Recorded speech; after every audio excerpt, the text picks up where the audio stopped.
Emmanuel silks, M space shopping complex, മേലെ പട്ടാമ്പി. ഇരുമ്പിളിയം ഗ്രാമപഞ്ചായത്ത് 2024-25 വാർഷിക പദ്ധതിയിൽ ഉൾപ്പെടുത്തി നടപ്പിലാക്കുന്ന സുസ്ഥിര നെൽകൃഷി വികസനം പദ്ധതിയുടെ ഭാഗമായി പഞ്ചായത്ത് തല നെൽവിത്ത് വിതരണോദ്ഘാടനം നടന്നു. ഇരുമ്പിളിയം ഗ്രാമപഞ്ചായത്തിൽ 2024-25 വാർഷിക പദ്ധതിയിൽ ഉൾപ്പെടുത്തി 33 ലക്ഷം രൂപ ചെലവഴിച്ചാണ് സുസ്ഥിര നെൽകൃഷി വികസനം പദ്ധതി നടപ്പിലാക്കുന്നത്. പദ്ധതിയുടെ ഉദ്ഘാടനം ഗ്രാമപഞ്ചായത്ത് പ്രസിഡന്റ് PT ഷഹനാസ് മാസ്റ്റർ പാടശേഖര സമിതി കൺവീനർമാർക്ക് നെൽവിത്ത് നൽകിക്കൊണ്ട് നിർവഹിച്ചു. 33 ലക്ഷം രൂപ പഞ്ചായത്ത് കാർഷിക മേഖല പ്രത്യേകിച്ച് നെൽകൃഷിക്ക് മാത്രമായിട്ട് നമ്മൾ വകയിരുത്തുകയാണ്. അതിനൊക്കെ നമ്മുടെ ബ്ലോക്ക് പഞ്ചായത്തിന്റെയും ജില്ലാ പഞ്ചായത്തിന്റെയും ഒക്കെ വിഹിതം നമുക്ക് ലഭ്യമാവും. നമുക്കറിയാം, നമ്മുടെ ഈ പ്രദേശത്ത് ഏറ്റവും കൂടുതൽ കുറ്റിപ്പുറം ബ്ലോക്ക് പഞ്ചായത്തിൽ തന്നെ ഏറ്റവും കൂടുതൽ നെൽകൃഷി ചെയ്യുന്ന ഒരു പഞ്ചായത്താണ് നമ്മുടെ ഇരുമ്പിളിയം. ഏകദേശം 500 ഹെക്ടർ കൃഷിയാണ് നെൽകൃഷി മാത്രമായിട്ട് നമ്മൾ ചെയ്യുന്നത്.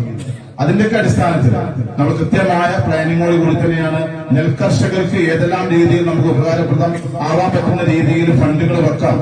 ആ രീതിയിൽ തന്നെയാണ് നമ്മൾ വെച്ചിട്ടുള്ളത്. അതിന്റെ അടിസ്ഥാനത്തിൽ കൺവീനർമാരുടെ ഒക്കെ വിശ്വാസത്തിലെടുത്തുകൊണ്ട് കർഷകരെ നമുക്ക് ഏറ്റവും കൂടുതൽ വേണം. നമുക്കറിയാം, ഇരുമ്പിളിയം പഞ്ചായത്തിന് ഏറ്റവും കൂടുതൽ കാർഷിക മേഖലക്കും അതുപോലെ ആരോഗ്യ വിദ്യാഭ്യാസ മേഖലക്കും വേണ്ടിയാണ് ഫണ്ടുകൾ ചെലവഴിക്കുന്നത്. അതിന് ഏറ്റവും കൂടുതൽ കൃഷിക്ക് വേണ്ടി മാത്രമാണ്, നെൽകൃഷിക്ക് വേണ്ടി.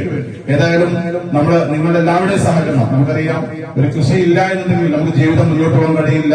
നമുക്കറിയാം, നമ്മൾ കൃഷി ഉപജീവനമായി മാറിയ കുറേ ആളുകളുണ്ട്. നമുക്ക് ഇതുപോലെ നമുക്കൊരു കൂട്ടായ്മയും അതുപോലെ മറ്റ് പഞ്ചായത്തിലൊന്നും കാണാൻ കഴിയില്ല.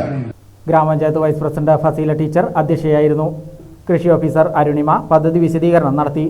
വികസന standing committee chairman VT Ameer, ആരോഗ്യ standing committee chairman N Muhammad, ക്ഷേമകാര്യ standing committee chairperson N Khadeeja, block panchayat അംഗം KM അബ്ദുറഹ്മാൻ, ഗ്രാമപഞ്ചായത്ത് അംഗങ്ങളായ മാനുപ്പ മാസ്റ്റർ, K മുഹമ്മദ് അലി, പാടശേഖര സമിതി കൺവീനർമാരായ ഇബ്രാഹിം, സലീം, മങ്കേരി പാടശേഖര സമിതി കൺവീനർ സന്തോഷ് തുടങ്ങിയവർ പങ്കെടുത്ത് സംസാരിച്ചു.